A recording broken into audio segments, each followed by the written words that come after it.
Para poder fabricar las armas más peligrosas del mundo, hay que utilizar algunos de los materiales más peligrosos del mundo.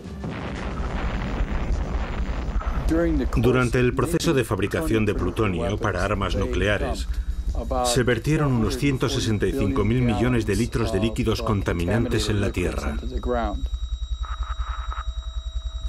Los residuos nucleares serán una amenaza para las aguas subterráneas, para la ecología y para la salud y la seguridad de la gente.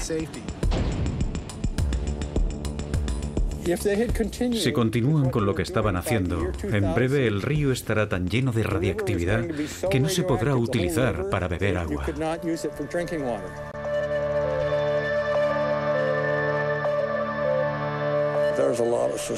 Mis sospechas y mi paranoia se debe a que el estado de Washington tiene la tasa de cáncer más alta del país.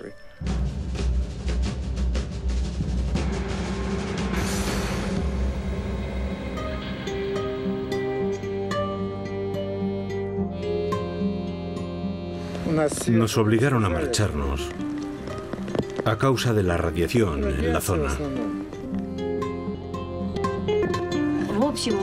Dicen que beber leche es muy sano, pero nosotros sabemos que la nuestra está contaminada.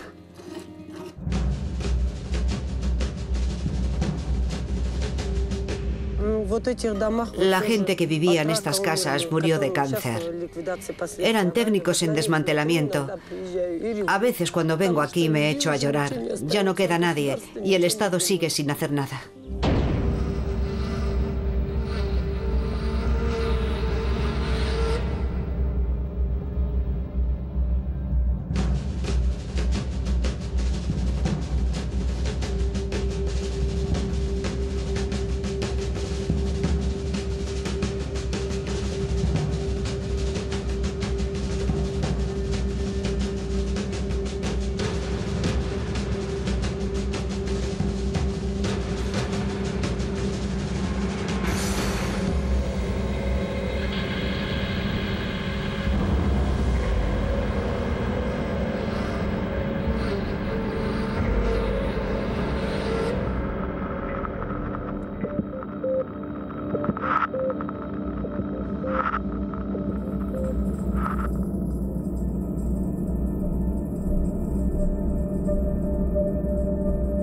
Estas imágenes, tomadas en junio de 2002, causaron un gran impacto en la opinión pública.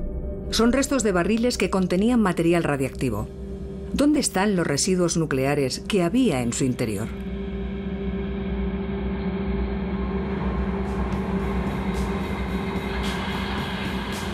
Nuestro equipo ha realizado una investigación a nivel mundial para averiguar cómo la industria y los militares manejan los residuos nucleares. ¿Representa un riesgo para los humanos?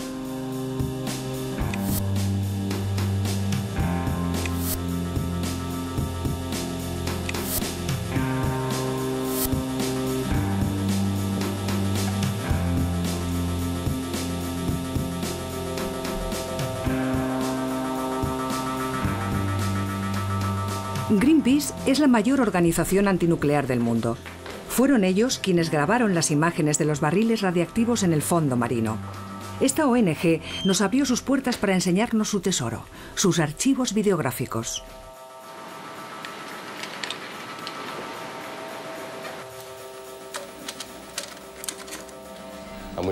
Fuimos a la fosa atlántica de Casqué. Está al lado de La Hague, entre La Hague y las islas del Canal, muy cerca de caladeros de pesca, muy cerca de playas muy concurridas. ¿Y qué encontraron allí, en el fondo marino? Barriles oxidados, corroídos, desechos, barriles vacíos de residuos radiactivos. Vimos animales marinos, anguilas, peces, que se movían tranquilamente entre montones de bidones. Por tanto, la pregunta que te haces es, ¿dónde están los residuos? Pues básicamente están en el entorno.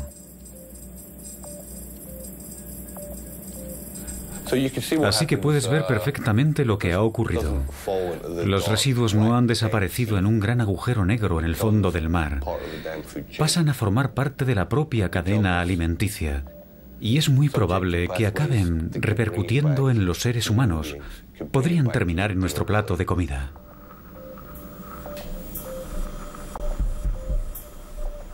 ¿El vertido de residuos era normal en la época? Todo el mundo lo hacía. Los británicos, los franceses, los americanos, los rusos. En aquella época no se tenían en cuenta estas cuestiones. El mar era considerado el gran basurero del mundo.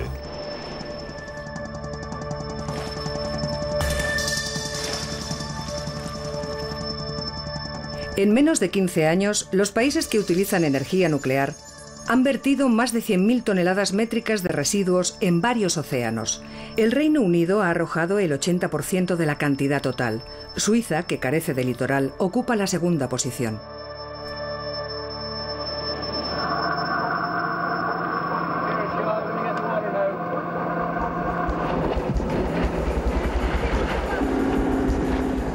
Estamos preparados para empezar.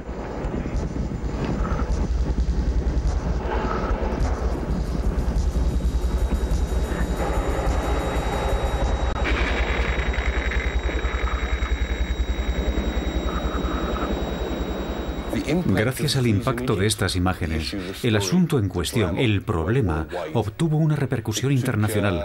Pasaron 10 años más antes de que ganásemos definitivamente la campaña y consiguiéramos parar el lanzamiento al mar de residuos radiactivos desde los barcos. En 1993, un tratado de Naciones Unidas prohibió definitivamente los vertidos directos de residuos. Aunque esta prohibición significó una victoria en cuanto a la protección del entorno, sigue sin resolver el problema de los residuos. Y es que diariamente los ejércitos y las centrales nucleares continúan generando desechos en todo el mundo. Los residuos se generan en el núcleo de los reactores nucleares. Para alimentar una central nuclear, un conjunto de barras de uranio, un mineral radiactivo, ubicadas en el núcleo del reactor, producen energía. Una vez consumidas, al cabo de 4 años, las barras se extraen del reactor y se introducen en piscinas de almacenamiento, donde se dejarán enfriándose durante varios años. Se han convertido en residuos radiactivos. Dentro de las barras, la reacción nuclear ha transformado el uranio. Aparecen nuevos elementos como gas y metales, a los que se han bautizado con nombres tan extraños como plutonio, cesio, americio, criptón y muchos otros. Su longevidad varía desde unas fracciones de segundo hasta millones de años.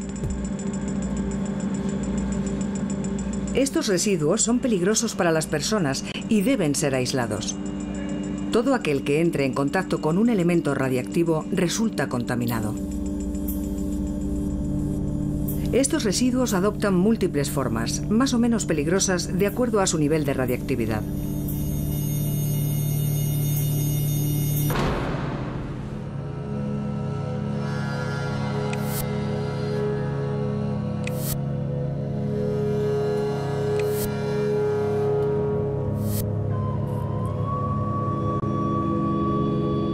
Nos dirigimos a la primera instalación nuclear que se construyó en el mundo en busca de los primeros residuos de la historia.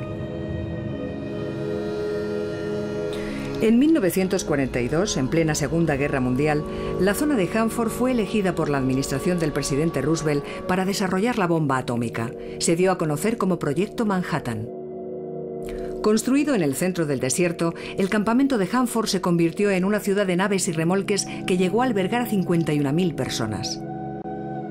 Fue en Hanford donde, apresuradamente, se construyeron 9 reactores nucleares y 5 fábricas de plutonio.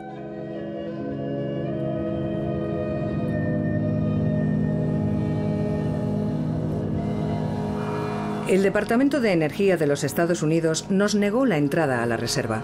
Decidimos aproximarnos por el único acceso posible sin necesidad de autorización, el río Columbia.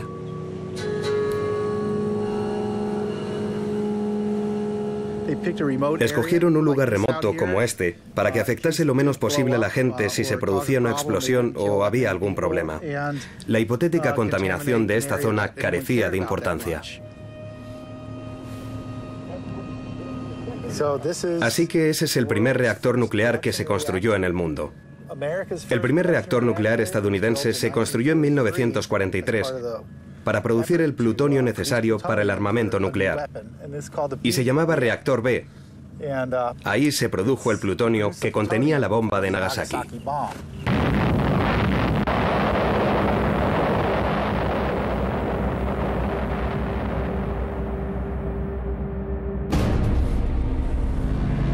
Hanford fue un emplazamiento secreto durante muchos años. No se permitió que nadie tuviese conocimientos de las innumerables fugas, los incendios y los problemas que habían ocurrido en el pasado, ni de las radiaciones que absorbieron las comunidades que vivían en las proximidades.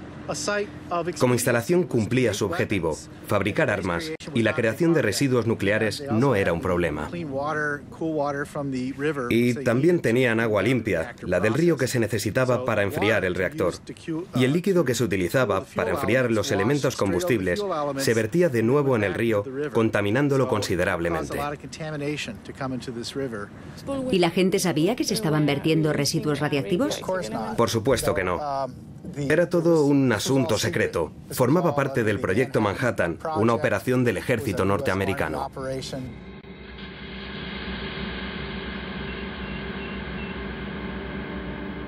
El lecho del río Columbia conserva todavía una capa de sedimentos radiactivos que nadie sabe cómo eliminar y que continúa contaminando el agua. Pero lo más sorprendente es lo que muestran estas imágenes.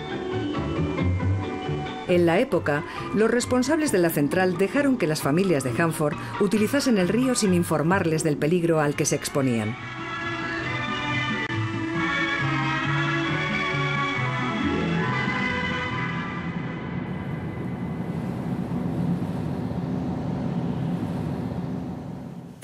Llegué a Hanford en 1963. Tenía 21 años. Acababa de graduarme en la universidad. Era tan ingenuo que creía en mis superiores, en la gente mayor. Creía en aquel proyecto. Pero finalmente descubrí que durante los 20 años anteriores las cosas no se habían hecho correctamente. Que Hanford no era un lugar seguro, porque los residuos acumulados se liberaban en el entorno. Me llevé una gran sorpresa cuando supe lo alta que era la concentración de productos químicos y de su movilidad. Bastaron 20 años para construir y producir aquel desastre. Los reactores y las plantas de Hanford han producido más de 1,5 billones de litros de desechos. El equivalente a la superficie de Manhattan con una profundidad de 25 metros. Almacenar los residuos habría resultado demasiado costoso. Presionados por el tiempo, los directores de la central decidieron cavar zanjas. Los residuos líquidos de baja actividad se vertieron directamente en la tierra y contaminaron 3.500 hectáreas. La zanja Z9 fue la que recibió mayor cantidad de residuos. El cofre Z9 es una planta de purificación de plutonio. Los residuos acuosos se vertían en el cofre, que es una estructura que construyeron para que los residuos quedaran en el subsuelo. El cofre Z9 contenía tal cantidad de plutonio que cuando consiguieron medirlo se comprobó que la mayor parte estaba cerca de la superficie y se dieron cuenta de que era muy peligroso. Así que redujeron la cantidad de plutonio para que no se produjese un incidente nuclear. Finalmente dejaron de verter allí y almacenaron todos los residuos en depósitos.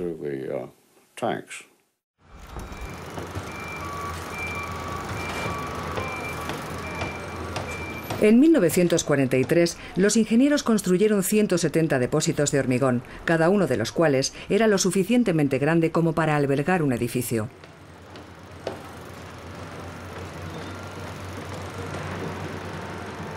Luego, los depósitos se enterraron en el subsuelo para reducir los riesgos. Esta solución de almacenamiento iba a ser temporal. Pero, desafortunadamente, en los años 80 se descubrió que 60 depósitos radiactivos tenían fugas y estaban contaminando la capa freática. En la actualidad, 200 millones de litros de mezclas altamente radiactivas continúan allí y deben ser neutralizadas lo antes posible. Las cámaras situadas dentro de los depósitos nos permiten verlo. Vaciar los depósitos constituye un enorme desafío tecnológico. Actualmente se está construyendo una planta para guardar los residuos en cápsulas de vidrio. Mientras tanto, la contaminación radiactiva continúa extendiéndose bajo los depósitos. Aunque vivimos en un desierto en el que solo caen 18 milímetros de lluvia al año, Hay suficiente agua que penetra en la tierra y empuja los residuos hacia la napa freática, de modo que durante cientos de miles de años la napa freática de toda la zona continuará siendo tóxica. Hay productos químicos que están llegando al río procedentes de la zona de los reactores, principalmente cromo, que afectará a los nidos del salmón. El salmón deposita sus huevos en la grava.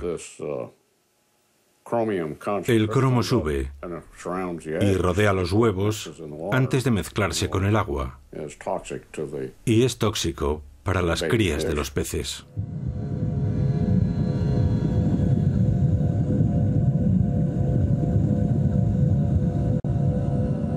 Los temores de Alien Bolt no son imaginarios. En 2002, un informe oficial realizado para el Departamento de Energía de Estados Unidos reveló que el estroncio 90, un elemento radiactivo, estaba presente en los peces del río Columbia. 13 de cada 15 peces en las proximidades de la reserva estaban contaminados. Comerlos de forma regular multiplica las posibilidades de desarrollar tumores cancerígenos. Nosotros cazábamos, pescábamos y recolectábamos nuestros alimentos y remedios medicinales allí. Y seguimos consumiendo nuestros alimentos y usando nuestros remedios que brotan de la tierra. Y como director de Overseas Hanford, si mi gente me preguntase hoy, ¿es seguro para nosotros ir allí a recolectar alimentos? Les tendría que decir, no lo sé. No sé si es seguro o no. Mis sospechas y mi paranoia se deben a que el estado de Washington tiene la tasa de cáncer más alta del país. No hace mucho tiempo, cuando era un niño, podías beber agua del río. Ya no.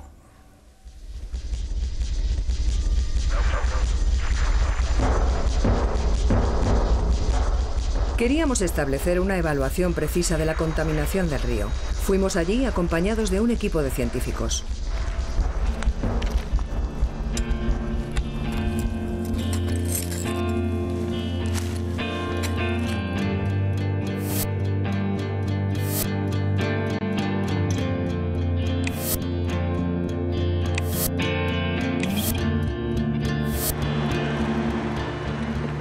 El agua y la tierra las analizaron en CRIRAD, un laboratorio independiente francés de investigación sobre radiactividad.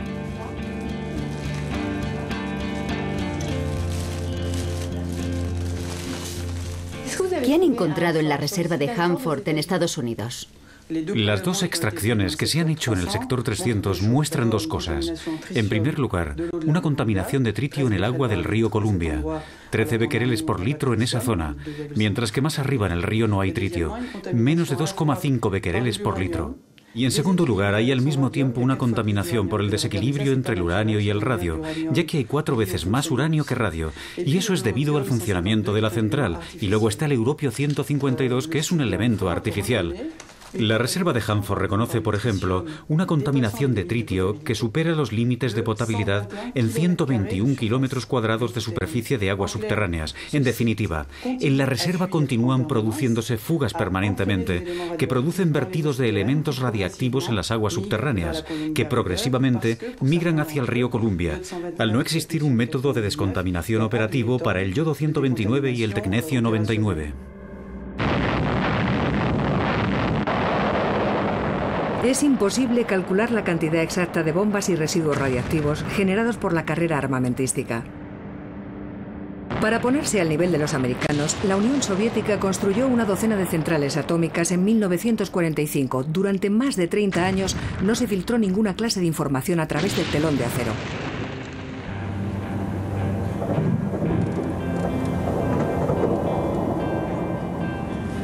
En 1976 se recibieron las primeras informaciones en relación al desarrollo nuclear ruso. Un biólogo y disidente soviético, Yaures Medvedev, reveló que un depósito de residuos con un mantenimiento inadecuado había explotado en los Urales en 1957, un antecedente de Chernóbil, y nadie dijo nunca nada. ¿Por qué piensa que la gente no quería creerle? Pues porque en 1976 Todos los países occidentales afrontaban la posibilidad de desarrollar energía nuclear.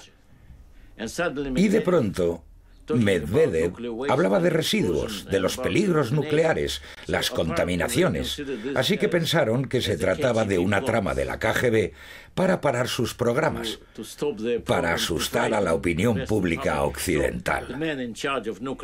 En consecuencia, el responsable de los programas nucleares de Gran Bretaña declaró públicamente que lo que yo afirmaba era mentira, no era posible, y de hecho la CIA sabía que había ocurrido, pero lo mantuvo en secreto. ¿Por qué? Probablemente por las mismas razones por las que no querían generar miedo en relación a la energía nuclear, con lo que se aconsejó guardar silencio. Pero el problema de los residuos nucleares sigue existiendo. Existe en Japón, en Gran Bretaña, en Estados Unidos, en Francia, en Rusia y en varios países más. Y además, desconocemos cómo se manejan los residuos.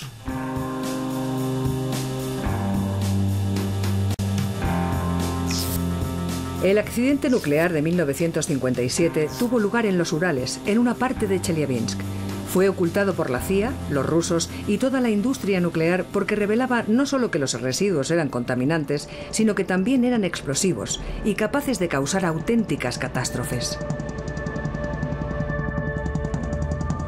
Desde 1946, las bombas atómicas rusas se produjeron en la instalación nuclear de Mayak, gemela de Hanford, la instalación americana. Aquí se prohíbe la entrada a los extranjeros.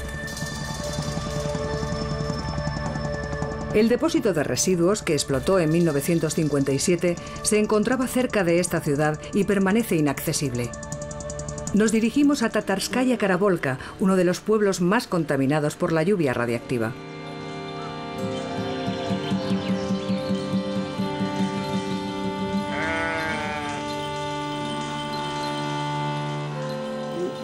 Cuando ocurrió, yo tenía 12 años. Yo nací un 22 de septiembre. El 29 de septiembre estábamos todos en el campo recogiendo patatas. Todo el colegio estaba allí.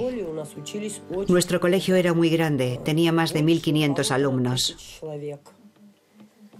De pronto, sobre las 4 de la tarde, oímos una explosión. Y la gente mayor que había vivido la guerra pensó que había estallado un nuevo conflicto. La tierra se movió. Vimos como cerca del pueblo de Karavolka el cielo estaba totalmente negro, como si estuviera sucio, y aquella negrura cubrió todo el cielo. La potencia de la explosión de los residuos fue equivalente a 75 toneladas métricas de TNT. Los elementos radiactivos fueron lanzados a más de 1 kilómetro de altura y contaminaron unos 15.000 kilómetros cuadrados. Más de 200 personas murieron en el acto y 275.000 estuvieron expuestas a la radiación. Este accidente nuclear fue el peor de la historia hasta Chernóbil. Pero todo se mantuvo en secreto. 2 días después de la catástrofe, los trabajadores de los koljoses recogieron una vez más a sus hijos en la escuela y se fueron al campo a trabajar. Nos llevaron al patio del colegio y nos dijeron que nos necesitaban en el koljós para recolectar. Incluso pidieron a los niños de primer grado que se unieran a nosotros. Cuando llegamos, vimos que los tractores habían excavado zanjas. Los campesinos encargados de los estudiantes nos dijeron: ¿veis esas montañas de patatas? Echadlas todas a las zanjas. Y eso fue todo. Nuestros profesores nos preguntaron por qué habíamos tenido que enterrar la cosecha. Les habían dicho que no se podía comer porque estaba contaminada. Pero no dijeron quién la había contaminado.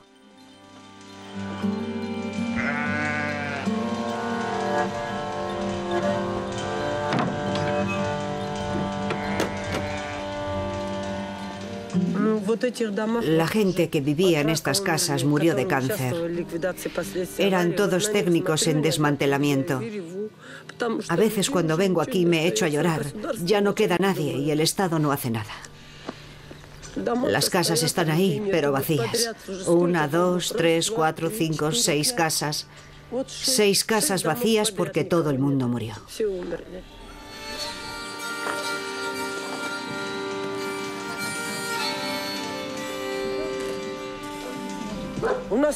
Murieron principalmente de cáncer, enfermedades cardíacas, diabetes.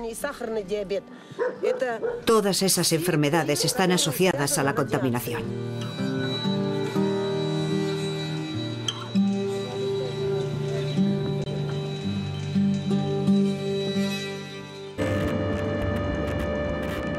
La instalación de Mayak y sus actividades siguen manteniéndose en secreto. Desde el principio, las plantas de plutonio de este enorme complejo han arrojado sus residuos líquidos a los lagos, transformándolos en estanques gigantes al aire libre. No obstante, descubrimos que los lagos de residuos están contaminando el principal curso de agua de la región, el río Techa. Este río proporciona agua a muchos pueblos antes de afluir en el río Ob, que cruza Siberia para desembocar en el mar de Kara.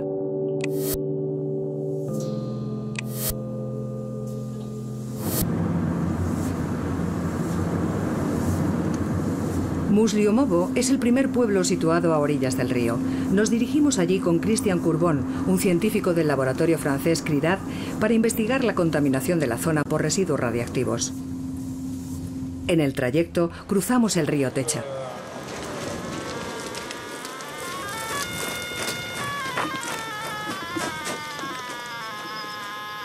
Aquí el nivel ya es alto.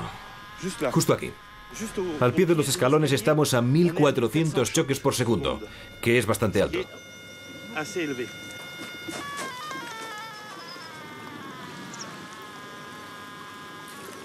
Si continúo por la orilla, sigue habiendo 2000. Pegado al agua, 2004, 2006, 2008, 3000, 4000, 5000. Esto está totalmente podrido. Es alucinante. 5000 choques por segundo, 50 veces más que el nivel natural de radiactividad. Según el sensor del nivel radiométrico, está muy contaminado. No sabemos cuáles son los elementos radiactivos que hay aquí, ni el tipo de radiotoxicidad. Pero es muy peligroso, así que hay que evitar tocarlo con los dedos, chuparse los dedos o que entre en contacto con la piel.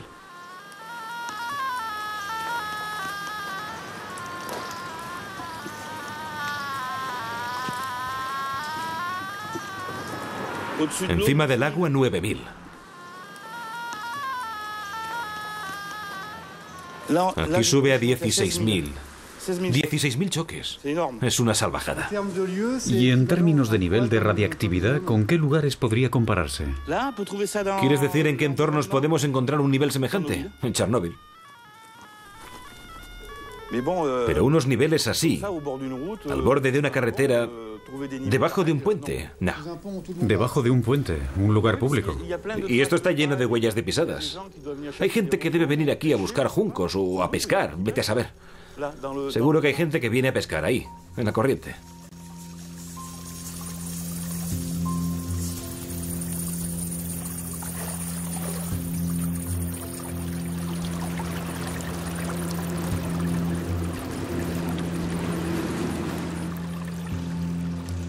El acceso a este río debería estar prohibido. Yo no debería poder estar aquí ahora. Es un basurero nuclear, en plena naturaleza, con unos niveles enormes de radiación. La gente que construyó ese puente nuevo debió de absorber grandes dosis y contaminarse mucho. Y nosotros, por nuestra parte, deberíamos marcharnos de aquí para limitar nuestra dosis. Y es muy poco habitual que tenga que marcharme de un sitio por estos motivos. Por culpa de...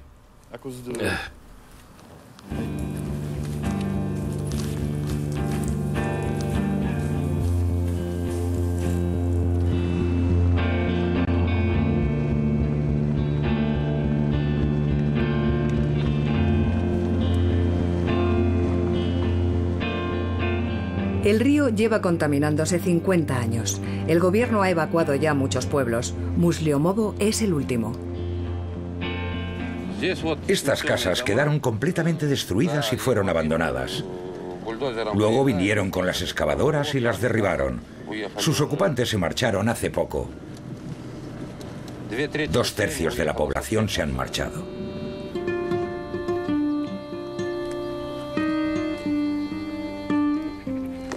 ¿Por qué se marchó la gente? Por la radiación. Nos ordenaron que nos marcháramos por la radiación. Cuando veo las casas vacías, siento la misma angustia que cuando estalla una bomba. Cuando veo toda la destrucción que me rodea, me hierve el alma y mis ojos lloran.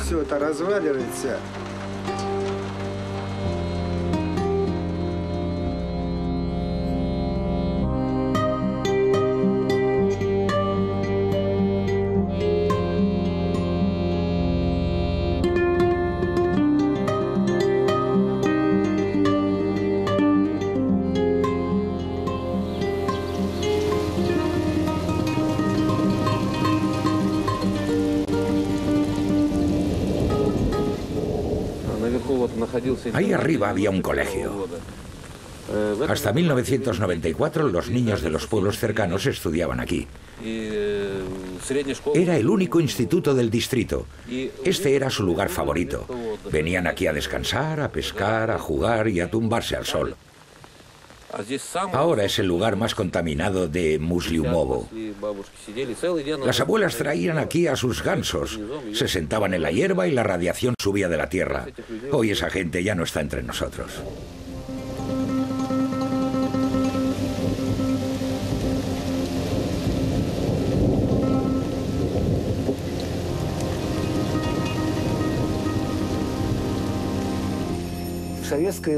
Durante la era soviética, todo lo relacionado con la industria nuclear se mantuvo en secreto. Durante el periodo de la glasnost, no olvidemos la catástrofe de Chernóbil en 1986, fue algo extremadamente grave. Al principio, intentaron mantenerlo en secreto, ocultándolo todo, pero tuvieron que evacuar a miles de personas y entonces la verdad salió a la luz. Así que Chernóbil en 1986 hizo que hubiese más transparencia. Durante el periodo bajo el mando de Gorbachov, el Partido Comunista tuvo que decir: ya no podemos vivir en el secretismo total, es peligroso para toda nuestra sociedad. Debemos revelar ciertas cosas. La industria nuclear empezó a revelar sus secretos. Mayak era una instalación secreta, nadie sabía lo que ocurría allí. Los accidentes y las catástrofes que ocurrieron se mantuvieron en secreto. Pero lo cierto es que lo sabíamos. Corrían rumores. Los errores se ocultaban porque la catástrofe de Mayak afectó a las vidas de miles de personas. Pero empezamos a hablar de ello. Luego, cuando Yeltsin llegó al poder, durante la etapa de democratización, estuvo realmente obligado a hacerlo. Tras la caída de un régimen político, siempre hay un periodo corto, durante el cual el nuevo régimen cuenta la verdad. Eso fue lo que ocurrió en Rusia entre 1991 y 1995. Después, volvió a ocultarse otra vez.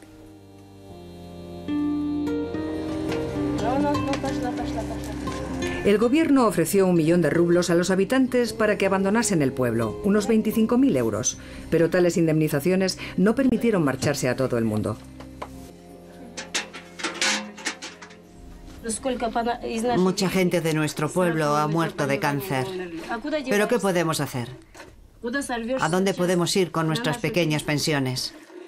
Viviremos aquí hasta que muramos. No tenemos elección.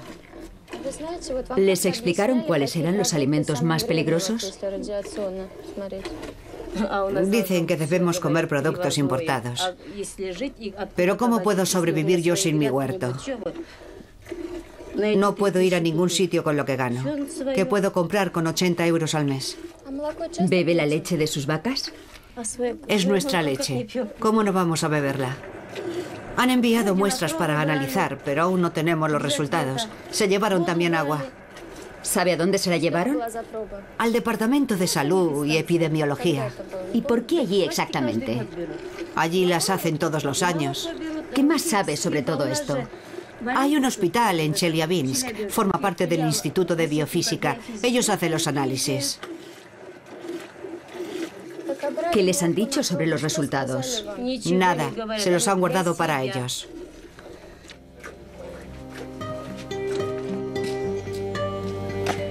Tomamos una muestra que enviamos al laboratorio. Los análisis que recibimos son inequívocos.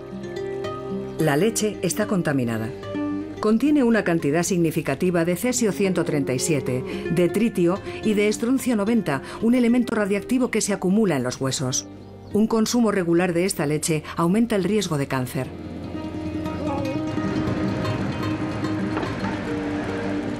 El FIP, en la cercana gran ciudad de Chelyabinsk, es un hospital especializado en medicina nuclear donde se analiza la leche.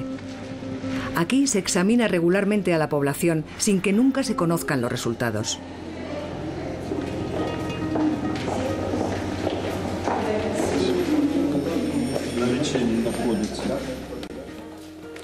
Bien, quiero que me diga en qué consistió su estudio.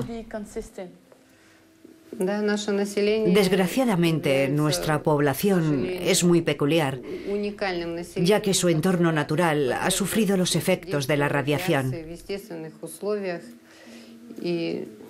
Los resultados de los primeros estudios han sido confirmados por nuestra investigación actual. Demuestran que existe un vínculo claro entre la dosis de radiación recibida y el número de enfermedades oncológicas, así como la tasa de mortalidad como consecuencia de estas enfermedades.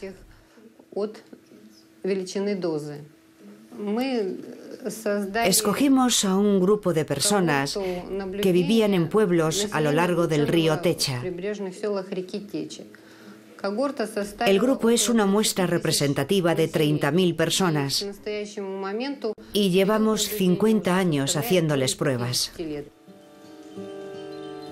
Esta doctora admite que la población de Musliomovo está siendo estudiada desde los años 50. Han dejado vivir a varias generaciones de forma intencionada en un territorio contaminado.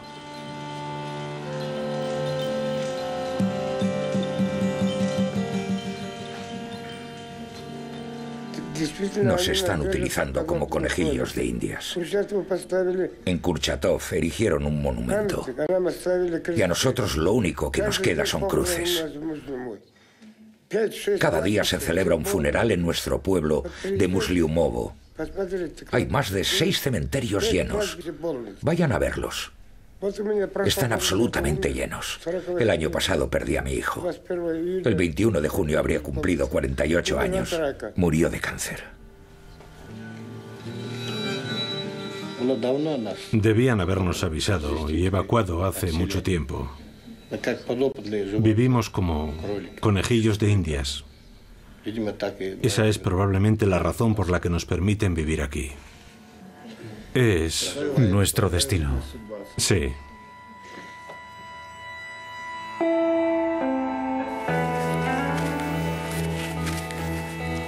En Musliomovo está prohibido el acceso al río Techa, pero las medidas de protección son mínimas. Los habitantes y los animales siguen yendo allí.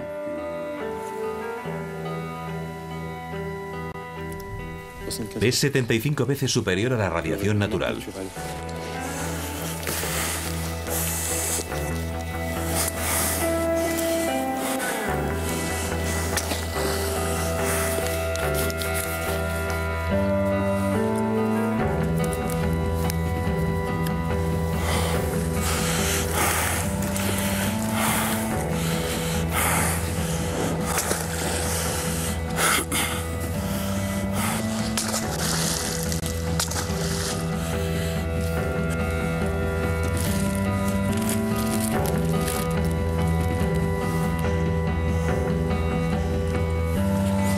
¿Es muy alta? Sí. ¿Sí? Sí.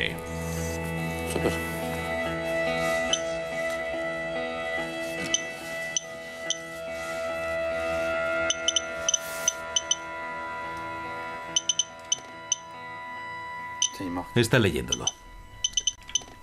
Está midiéndolo, sin ninguna duda. No hay ninguna duda.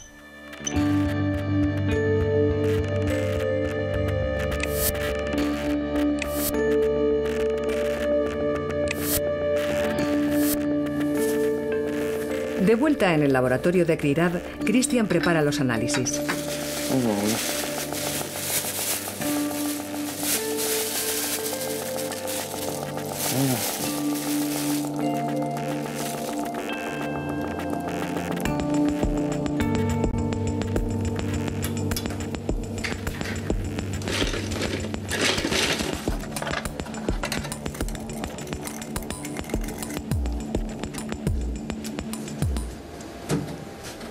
¿Es de la T1? De la T1.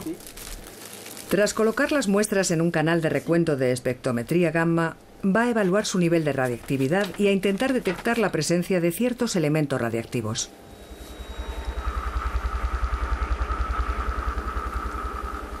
La he situado sobre el cesio 137. Sí, ya lo veo. Está clarísimo. Hay mucha contaminación de cesio 137. Sí, es más que evidente. Es enorme, ¿eh? Al cabo de varios días, los resultados finales estarán listos. En primer lugar, los análisis del laboratorio muestran que actualmente sigue habiendo una contaminación alta de tritio en el agua del río Techa, que no aparece en las publicaciones oficiales. En segundo lugar, la contaminación del agua ha producido una fuerte acumulación, principalmente de cesio 137 en el suelo de la orilla, con concentraciones de cesio que convierten ese suelo en un auténtico desecho radiactivo. Hemos detectado en nuestras mediciones hasta 180.000 becquereles por kilo en las muestras de tierra que tomamos en el puente. Y por consiguiente, es indudable que las dosis de radiación que recibe la gente que camina por ese terreno son altas. Además, al existir una contaminación del agua y del suelo, se produce una transmisión a la cadena alimenticia. La contaminación que hemos detectado en Musliumovo superaba los 600 becquereles por kilo, la de la leche 24 becquereles por kilo, lo que hace que la población que recibe las radiaciones que emanan del suelo de la orilla del río Techa, además de la contaminación de la cadena alimenticia, esté expuesta a dosis de radiación muy altas. ¿Eso significa que Musliumovo es una aldea contaminada? Realmente habría que hacerse la siguiente pregunta. ¿Por qué a día de hoy no ha sido evacuado? Unos días después, análisis complementarios muestran que el sedimento del río Techa está altamente contaminado por los elementos más tóxicos: plutonio 239 y 240. El nivel supera los 2.200 becquereles por kilo cuando debería ser 0. El plutonio es el explosivo que se utiliza en las bombas atómicas. Todas las centrales nucleares, ya sean militares o civiles, tienen un punto en común: producen residuos radiactivos que se liberan parcialmente en el entorno. En La Hague, Francia tiene también su propia instalación. Una central que reprocesa los residuos, similar a la que hay en Mayak.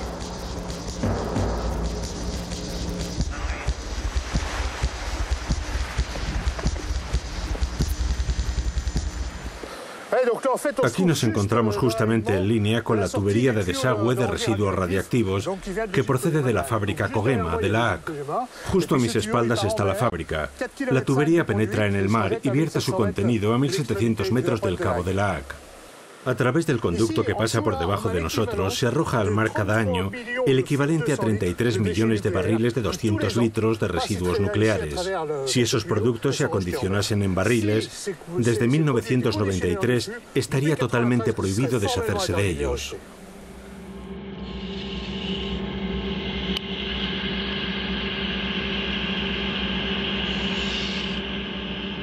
La planta de reprocesamiento de La Hague vierte diariamente 400 metros cúbicos de residuos en las aguas del Canal de la Mancha.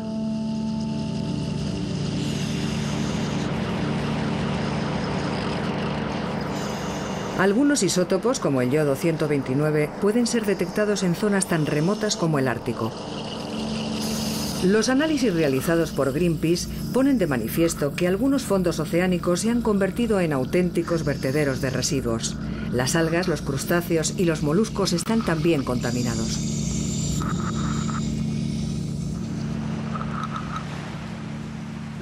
Tras la laboriosa investigación llevada a cabo en la tubería y de todo lo que habíamos demostrado, caímos en que había otro agente problemático, los gases tóxicos. Entonces nos preguntamos cómo medirlos. Pensamos que la mejor solución para llegar hasta la altura de la chimenea era utilizar una cometa, así que construimos una, a lo largo de cuyo cable montamos un pequeño tubo y seguidamente bombeamos el aire.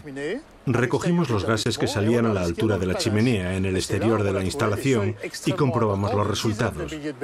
Y descubrimos los altísimos niveles, decenas de miles de becquereles por litro de aire, de todos los productos radiactivos arrojados por la planta de la ACC. Resulta que nadie los había medido nunca, éramos los primeros. Tras encontrar criptón en el medio ambiente, comprobamos lo que estaba ocurriendo. Para ello nos servimos de un software estadounidense, el mismo que usa Kogema para estudiar la dispersión del criptón 85. Y partiendo de la fuente del criptón, es decir, la chimenea de la planta, seguimos la evolución de las emanaciones sobre Europa. Y vimos que al cabo de 2 o 3 días, según la dirección del viento, casi toda Europa se había visto afectada por las emisiones. A modo experimental, tomando medidas desde el techo de la Universidad de Gand, en Bélgica, o desde el techo de la Universidad de Ginebra, pudimos determinar sin la menor dificultad el calendario de reprocesamiento de residuos de Kogema-La ACC. Debido a estos vertidos, nos encontramos en una situación casi permanente de accidente. Es como si tuviésemos un problema en una central nuclear y ésta tuviese una fuga radiactiva. Estamos en una situación de riesgo solo que legal.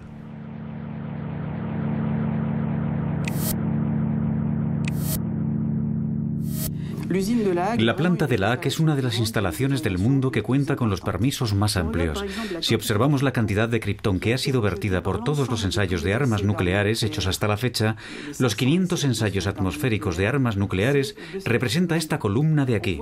En cambio, vemos que la planta de la ACC en un solo año, por ejemplo el año 1990, ha arrojado a la atmósfera más criptón 85 que todas las explosiones atómicas que han sido llevadas a cabo por el hombre durante decenios. Y como el periodo de difusión del gas es de 10 años, se va acumulando progresivamente en la atmósfera. Si nos fijamos desde los 60 hasta hoy, la década del 90 y la primera del 2000, la concentración de criptón radiactivo en la atmósfera del hemisferio norte no ha cesado de aumentar. Y eso se debe a los vertidos de residuos, incluidos los de la ACC.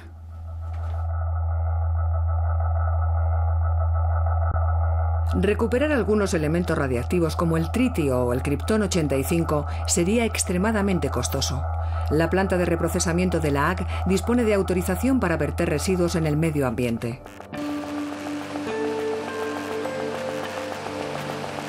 La planta de reprocesamiento de la ACC cuenta con su propio equipo que se encarga de tomar muestras y medir la lluvia radiactiva.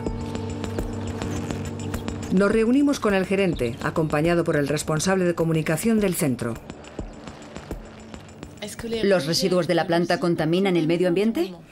No. Yo no hablaría de contaminación. Basándonos en nuestras mediciones, detectamos una radiactividad natural. Estamos, por así decirlo, en el umbral de la radiactividad natural. Si no hablamos de contaminación, ¿cómo lo definiría?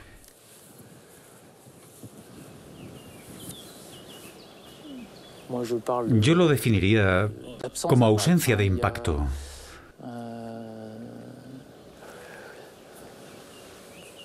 Ahí, no sé, vamos a cortar porque... El responsable de comunicación interviene. La pregunta es, ¿está contaminado el medio ambiente? Nada más. Sí. Sí, claro. El medio ambiente no está contaminado. No está contaminado. No está contaminado. Se han encontrado trazas, es cierto. Se han encontrado trazas en el medio ambiente, pero no hay contaminación. Comprendemos la embarazosa situación de estos empleados de Areva. Ellos deben ser conscientes de que la planta vierte residuos radiactivos al medio ambiente, pero no pueden usar la palabra contaminación.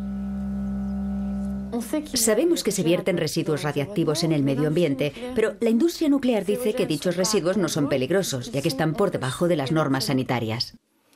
El problema es que cuando Areva afirma que está por debajo de las normas sanitarias, primero hay que saber si esas normas son aptas. Y el problema es que no lo son.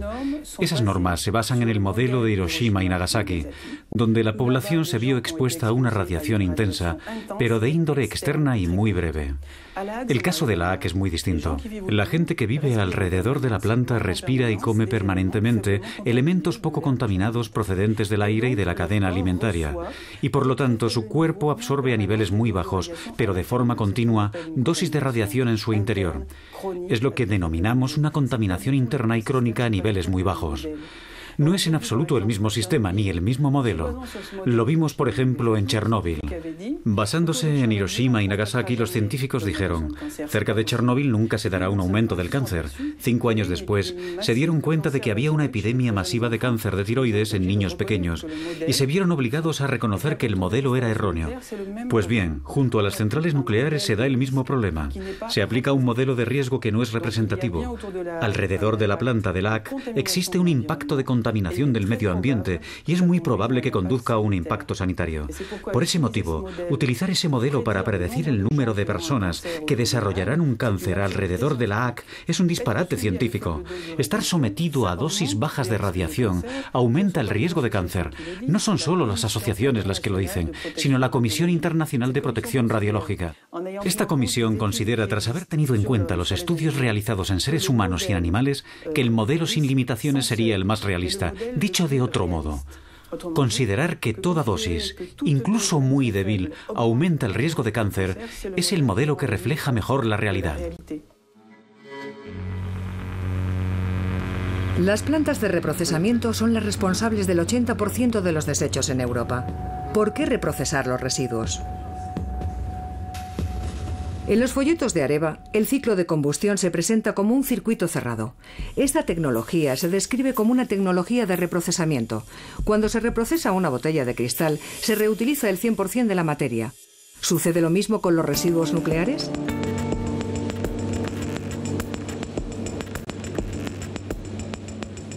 El grupo Areva nos permite visitar la planta de reprocesamiento de la Haag.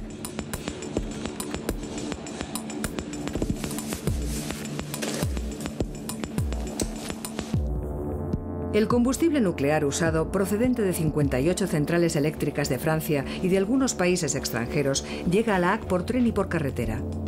Seguidamente, es descargado por unos robots en el interior de este edificio completamente hermético. Cualquier contacto con el combustible sería letal. Una vez descargado, el combustible se guarda en piscinas de almacenaje a la espera de su reprocesamiento. Debe someterse a un proceso de enfriamiento y perder parte de su radiactividad. Esta es una de las 4 piscinas de almacenaje intermedio de elementos combustibles. En esta piscina hay 9 metros de agua, 4 de los cuales se encuentran por encima de las cestas y nos protegen integralmente de la radiación. La propia agua está contaminada por las partículas procedentes de los reactores y se filtra de forma permanente mediante las bombas que se ven a lo largo de la piscina. ¿Cuánto tiempo permanecen almacenados los combustibles? Por término medio calculo que se almacenan durante un periodo de 5 años. Cuando sale de las piscinas de almacenaje, el combustible usado se corta y se disuelve. Mediante este proceso se separan los distintos metales. El resultado es un 95% de uranio, un 1% de plutonio y un 4% de residuos finales. El reprocesamiento no elimina, por tanto, la radiactividad, pero la concentra en el residuo final. Se trata de un residuo extremadamente peligroso que contiene el 99% de dicha radiactividad. Seguidamente, se funde en cilindros de vidrio y se almacena en pozos. Si tomamos, por ejemplo, un reactor de 1000 megavatios, dicho reactor va a producir cada año 20 toneladas de combustible usado. Y a partir de esas 20 toneladas de combustible, nosotros vamos a producir entre 15 y 20 contenedores de vidrio. Es decir, un reactor producirá, en términos de residuos de alta actividad, el equivalente a esta superficie de suelo. Si eso lo trasladamos al parque nuclear francés, toda la electricidad de origen nuclear que consume Francia, el 80%, generará cada año únicamente esta superficie en términos de residuos de alta actividad. La superficie que ocupan estos contenedores de vidrio es relativamente pequeña, pero seguirán siendo peligrosos durante varios centenares de miles de años. El plutonio es reutilizable. Contiene grandes cantidades de energía. Mezclado con uranio, forma un nuevo combustible, MOX. Pero el mayor volumen de materia recuperada durante el reprocesamiento es uranio. Representa el 95% de los residuos. No pudimos averiguar qué sucede con él. Si el reprocesamiento es realmente un reciclaje, ¿cómo se reutiliza el uranio? ¿Qué se hace con el uranio reprocesado de la EDF?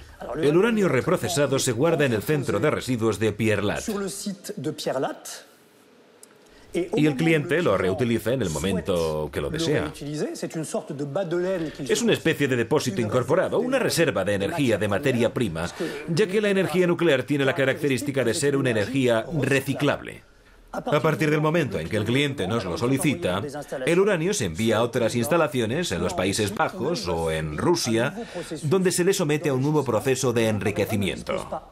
El grupo Arevano dispone actualmente de esa tecnología, de modo que el uranio salido de la planta de reprocesamiento se envía a las instalaciones de Europa o de Rusia para ser posteriormente reinyectada en el ciclo. Parte del uranio francés va a Rusia. ¿Qué sucede exactamente con él?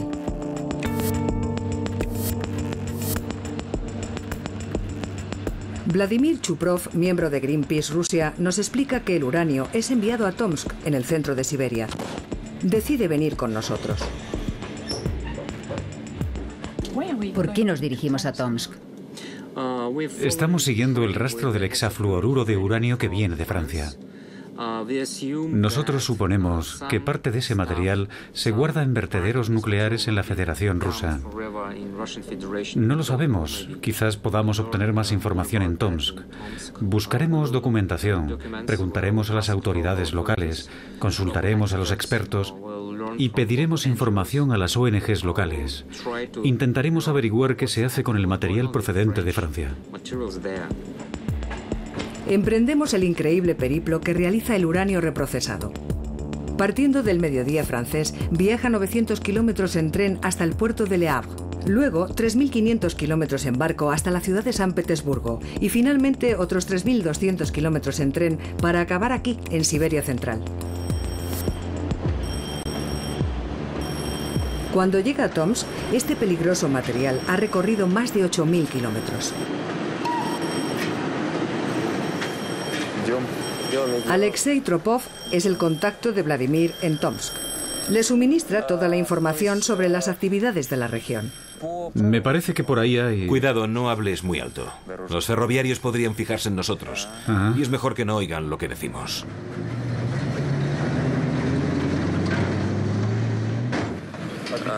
Lo que hacen habitualmente es transportar el uranio y los materiales radiactivos en dirección a Seversk. El transporte de uranio no termina en Tomsk. Continúa unos pocos kilómetros más allá hasta la central nuclear Tomsk 7. La ciudad está cerrada a los extranjeros.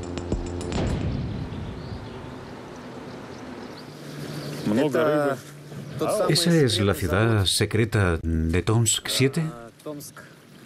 Sí, también la llamamos Seversk. ¿Cuántos habitantes tiene? Unos 125.000. ¿Todo el perímetro está bien protegido? Sí, la ciudad secreta de Seversk y el complejo nuclear están completamente rodeados de alambre de espino. Y el terreno que rodea la planta nuclear cuenta, como es lógico, con medidas de protección suplementarias.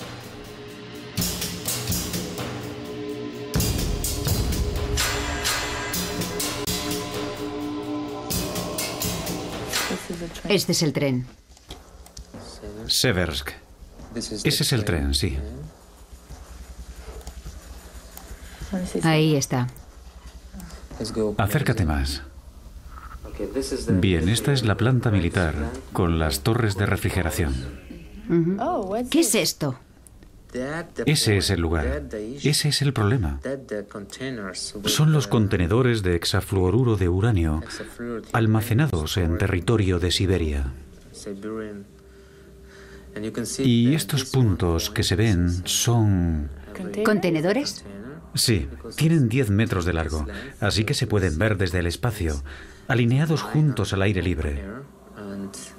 Estos campos de contenedores se almacenan al aire libre sin ninguna medida de protección especial. Intentamos confirmar que se trata realmente de uranio. Permítame que le enseñe. Como no tenemos autorización para ir a Tomsk 7, quisiéramos enseñarle unas fotografías, a ver si puede explicarnos lo que se ve. Sí, esta es la ciudad de Seversk. Estos son los terrenos de almacenamiento. ¿Puede decirnos qué es eso? Sí, este es el centro de almacenamiento de hexafluoruro de uranio. ¿Y no es peligroso? No debería haber ningún peligro. Si hubiese sido necesario un techo, lo habrían construido. Entonces, ¿no constituye ningún riesgo para el medio ambiente ni para la salud? No, porque no hay fugas. Son contenedores estancos. El único riesgo es que un avión se estrelle contra ellos. En tal caso habría una nube contaminante. Pero se encuentran lejos de los barrios habitados. Si le soy sincero, tenemos un territorio tan vasto que el hecho de que algunas hectáreas estén ocupadas por esos contenedores personalmente no me causa la menor inquietud. ¿Qué se hace con el uranio francés una vez que llega aquí? Lo transformamos. Lo trasvasamos de los contenedores utilizados para el transporte a contenedores locales. Luego lo enriquecemos con uranio 235 para que pueda servir de combustible a las centrales nucleares. Después de la transformación, el combustible se reenvía a Francia en forma de gas enriquecido. ¿Quiere decir que la totalidad del uranio que llega de Francia regresa otra vez allí? No, en absoluto. El 80%, puede que incluso más. No conozco la cifra exacta, pero en torno al 80% del uranio empobrecido se queda aquí, almacenado en nuestro depósito. Francia abandona toneladas de uranio empobrecido en una zona recóndita de Siberia. No es altamente radiactivo, pero sigue siendo el tipo de residuo que debe ser supervisado y almacenado en buenas condiciones. De regreso en Francia, EDF, propietaria de las centrales nucleares francesas, confirmó la información descubierta en Rusia.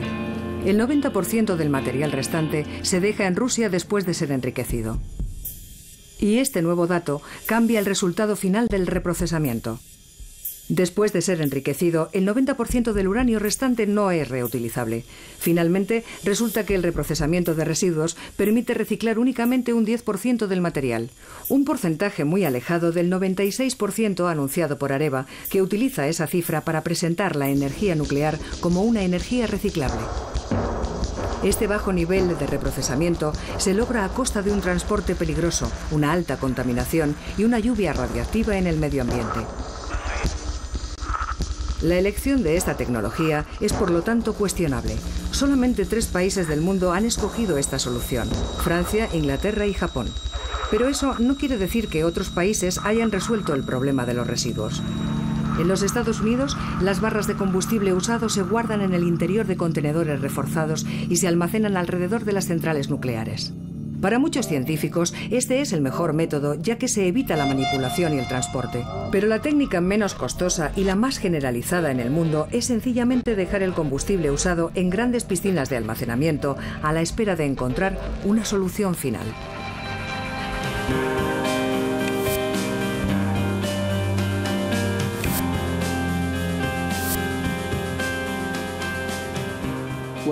Mis colegas y yo publicamos un informe en el año 2005 en el que analizábamos los últimos 25 años en materia de seguridad respecto al combustible usado y planteábamos la hipótesis extrema de un atentado terrorista. Y el problema fundamental es que el material se encuentra sumergido en piscinas de agua. Cuando se produce un drenaje forzado del agua, el combustible se calienta y se incendia. El fuego libera entonces enormes cantidades de radiación en el medio ambiente. Calculamos que un incendio de combustible nuclear usado podía causar más contaminación terrestre que Chernóbil, unas 4 veces más, en términos de zona prohibida. Es decir, cuando hay que evacuar a la gente y ésta no puede regresar a sus hogares. El área afectada sería unas 4 veces más grande que en Chernóbil. Por supuesto, fuimos objeto de ataques y denuncias por parte de la industria nuclear y del gobierno. El Congreso solicitó entonces a la Academia Nacional de Ciencias que realizase un estudio. Y en el año 2005 la Academia nos dio la razón. Dijo que no se podía obviar la cuestión y que había que tomarse el problema mucho más en serio. Alemania y Suiza han reconocido que las piscinas de combustible usado suponen un riesgo inasumible frente a la eventualidad de un accidente de avión o un acto terrorista. Alemania concretamente ha trasladado una gran parte de su combustible usado a zonas de almacenamiento en seco. El material se guarda en contenedores de hormigón en el interior de las montañas. Y si esta opción no es viable, se rodean de edificios de hormigón de gran espesor. De tal modo que si un avión se estrella contra ellos, no causaría ninguna fuga radiactiva y no se produciría un colapso. Nuestro gobierno se niega a hacer esto, principalmente porque cuesta dinero. Los franceses, como ya sabe, en La Hague tienen armas antiaéreas. Tienen muchas piscinas de combustible usado allí, pero su idea es, bueno, derribaremos los aviones. No es la opción que hemos elegido en los Estados Unidos. Al menos 450 piscinas con residuos radiactivos están diseminadas por todos los países que emplean energía nuclear. Cada central nuclear y cada planta de reprocesamiento dispone al menos de una. De manera que existen otros tantos lugares ultrasensibles que necesitan vigilancia. Los peligros asociados a la energía nuclear son cada vez más serios. La industria está mejorando sus sistemas de protección, así como sus medios de transporte, pero el terrorismo internacional supone un riesgo que no habíamos sopesado hasta ahora. El problema de los residuos radiactivos es cada vez de mayor envergadura.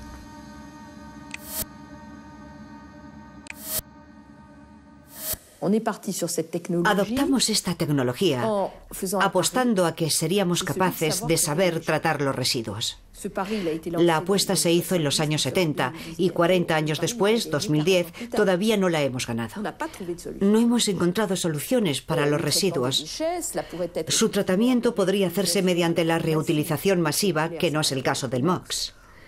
O podría hacerse mediante un sistema que permitiese incinerar los residuos nucleares, cosa que no existe. Así que de momento es lo que hay. Por eso no podemos hablar de una energía sostenible, tal como entendemos hoy las energías sostenibles. En Francia la energía nuclear es como una religión, compartida por la gran mayoría de la clase política de izquierda y derecha, y hoy alimentada por la cuestión del cambio climático, en el sentido de que lo nuclear va a salvarnos, de modo que es casi un sentimiento religioso contra el que es muy difícil luchar. Yo misma no formo parte de la corriente antinuclear. No estoy a priori contra la tecnología nuclear, aunque sé que plantea muchos problemas. No estoy tan segura de que sea económicamente rentable. De lo que sí estoy segura es que ha sido el origen de muchos males. Males de la sociedad francesa, por la opacidad y el secretismo del que se ha rodeado el sistema, que se ha extendido sobre muchas otras materias porque había que ocultar que tenían que ver con el tema nuclear. Y en segundo lugar ha sido el origen de una parte de nuestras dificultades económicas actuales, en la medida en que lo hemos apostado todo a la energía nuclear, a costa de no haber desarrollado las energías renovables, la eficacia energética, los nuevos materiales, y que nuestra industria va a remolque.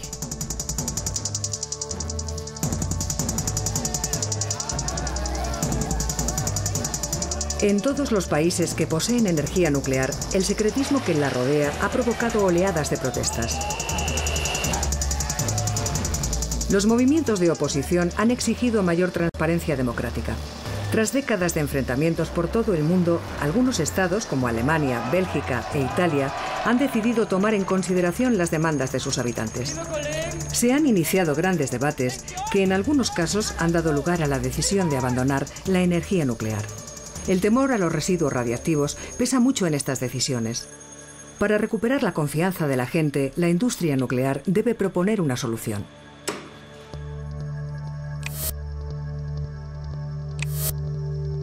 Las últimas investigaciones ponen de manifiesto que podríamos comenzar a ver el principio de una solución hacia el año 2050, gracias a la transmutación. Mientras tanto, la propuesta más reciente es enterrar los residuos en el subsuelo. La planta de Bure, en Francia, fue escogida para albergar un laboratorio único en el mundo. Un equipo de científicos está ensayando la posibilidad de almacenar los residuos a grandes profundidades bajo tierra.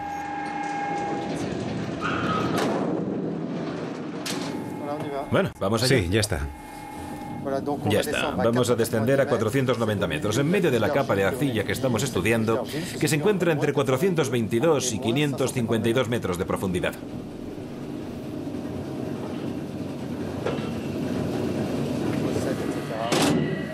La recepción.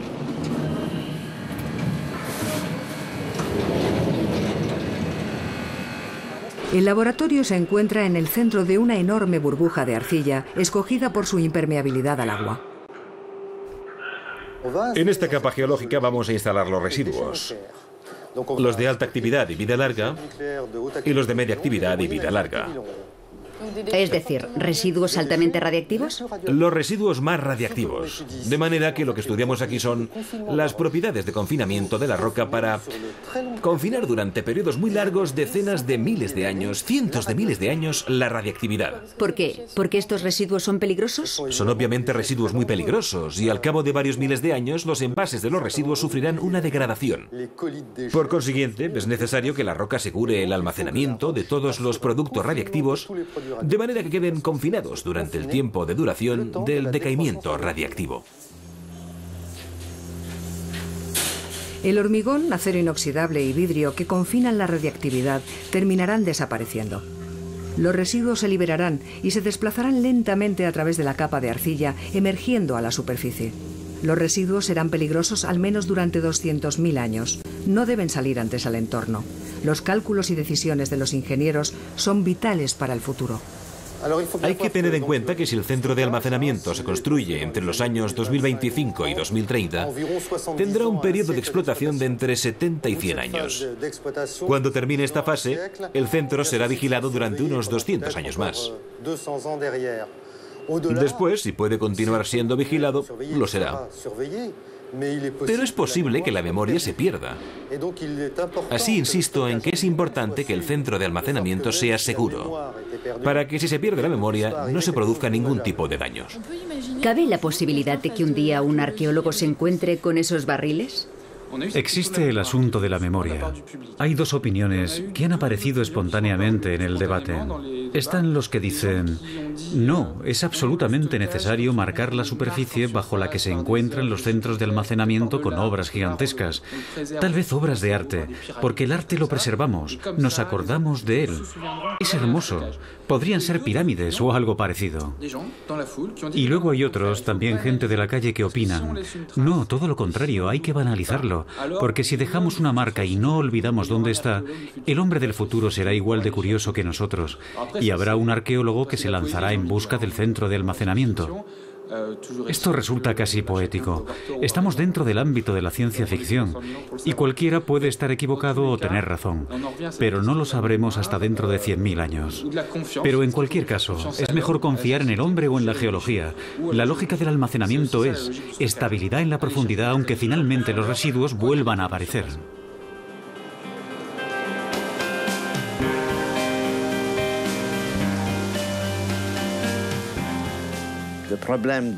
El problema de las centrales nucleares es que significa hipotecar el futuro. Hipotecar el futuro, porque desde que pones un reactor en marcha hasta el momento en que lo desmantelas, puede pasar más de un siglo. ¿Y ha habido algún régimen político que haya durado un siglo? ¿Hay muchos en la historia? Hay muy pocos.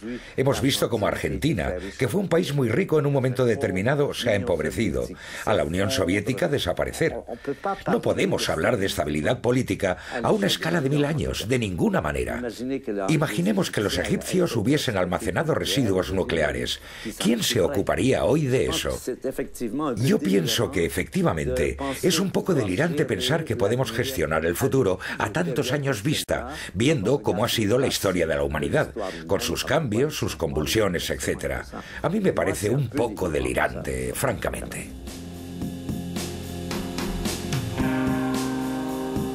¿Qué aspecto tendrá este paisaje dentro de 200.000 años? ¿Habrá una ciudad, un mar de hielo, un océano o un campo de flores como hoy? La energía nuclear nos exige considerar periodos de tiempo muy prolongados